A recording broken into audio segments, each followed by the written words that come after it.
सियावर रामचंद्र की जय। मोर प्रिय देशवासी, राम राम। जीवनर किछि क्षण ईश्वरीय आशीर्वाद कारण ही यथार्थरे बदलुछि।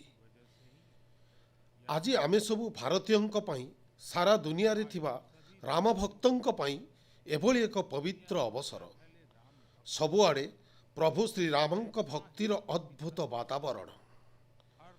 चारिदिगरे राम नामर ध्वनि, राम भजनर अद्भुत सौंदर्य माधुरी। समस्तंक 22 जानुआरी को अपेक्षा से पवित्र ऐतिहासिक मुहूर्त को। आउ एबे अयोध्या रे रामलालांक प्राण प्रतिष्ठा पई केवल 11 दिन बाकी रही। मोर सौभाग्य जे मते भी ए पुण्य मुहूर्तर साक्षी हेबाकू सुजोग मिलुछि। यह मो पई कल्पनार बाहर अनुभूतिर समय। मु भावुक भी भाव विह्वल भी। मु प्रथम थर जीवन रे एभली मनस्थिति देई गति करुछि। मु किछि अलगा भाव और भक्तिर अनुभव करुछि। मोर अंतर्मनर एही भावयात्रा मो पई अभिव्यक्ति नुहे, अनुभूतिर मुहूर्त। चाहिए भी मु एहार गूढ़ता, व्यापकता और तीव्रता को शब्द रे बांधी पारु नहीं। आपण माने भी मो स्थिति को बुझी पारुथिबे। जो स्वप्न को अनेक पीढ़ी वर्ष वर्ष धरी एक संकल्प स्वरूप निज हृदय रे बंचाई रखिथिले, मते एहार सिद्धि समय रे उपस्थित हेबार सौभाग्य मिलिछि।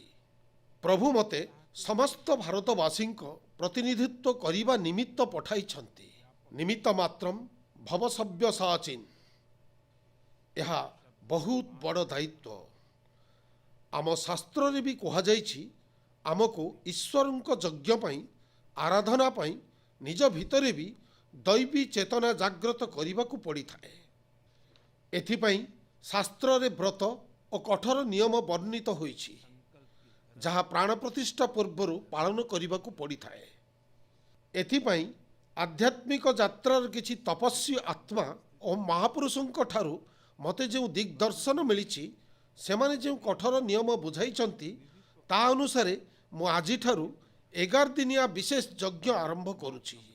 ए पवित्र अवसर रे मु परमात्मा श्री चरण रे प्रार्थना करुछि, ऋषि और मुनि को स्मरण करुछि एवं जनता जनार्दन जे कि ईश्वरंक स्वरूप तांको प्रार्थना करुछि जे आपण माने मते आशीर्वाद दियंतु, जेभली मनरे, वचनरे, कर्मरे मो पक्षरु कौनसी उणा न हो। साथीगण, मोर ए सौभाग्य जे 11 दिनिया मोर ए यज्ञर आरंभ मु नासिक धामर पंचवटी करुछि। पंचवटी सेही पवित्र धारा जेउठी प्रभु श्री राम बहुत समय बिताई थिले।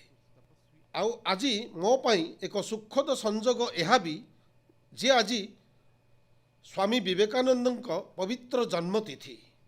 से स्वामी विवेकानंद ही थिले जे 1000 वर्षरु बिना कोनोसी आंदोलन रे भारतर आत्मा को एक सूत्र रे बांधी थिले। आज से आत्मविश्वास भव्य राम मंदिर रूप रे आमर परिचय पालटी समस्तंक सम्मुख रे रहिछि।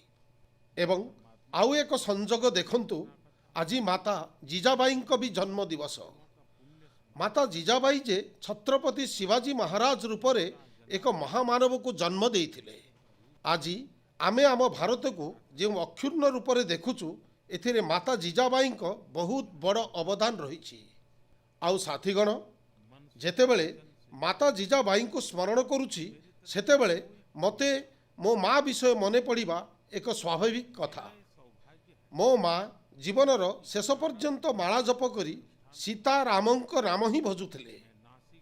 साथीगण, प्राण प्रतिष्ठार मंगल घड़ी, चराचर सृष्टिर चैतन्य मुहूर्त, आध्यात्मिक अनुभूतिर से अवसर। गर्भगृह सेतेबेले केते कौन हेउ नथिबो।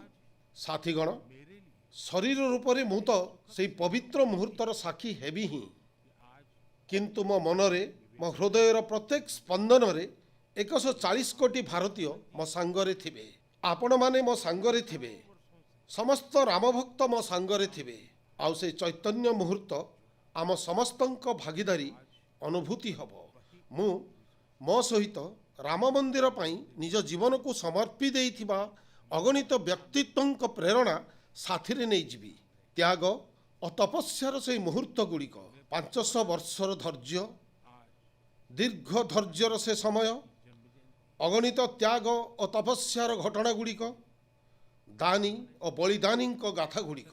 केते लोक अछंती जहाँको ना भी कहीं जानती नहीं, किंतु सेमानंको जीवनर एकमात्र लक्ष्य थिला भव्य राम मंदिर निर्माण। एभली असंख्य लोकंक स्मृति मो सांगरे थिबो।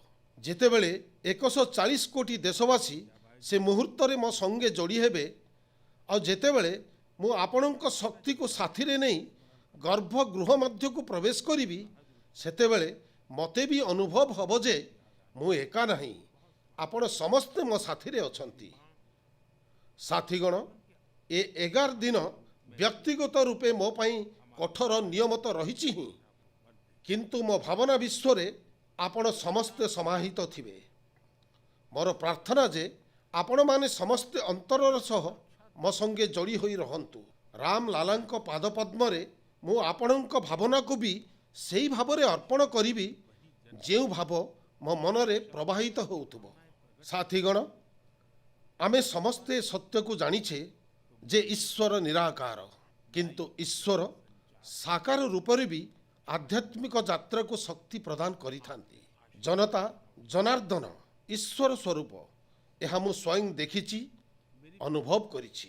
किंतु जेतेबेले ईश्वर रूपी जनता शब्द रे निज भावना गुड़ी को प्रकट करती, आशीर्वाद दियंती, तेबे मो भितर भी नूतन शक्ति संचार होइथाए।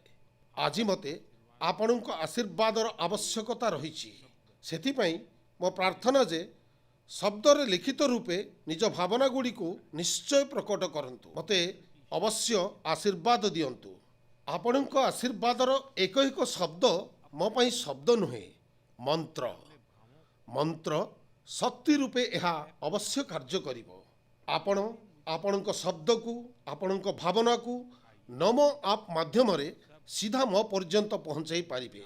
आसंतु आमे समस्ते प्रभु श्री रामंक भक्ति रे डूबी जिबा। ए भावना सह समस्त राम भक्तों को कोटि कोटि कोटि नमन। जय सिया राम, जय सिया राम, जय सिया राम।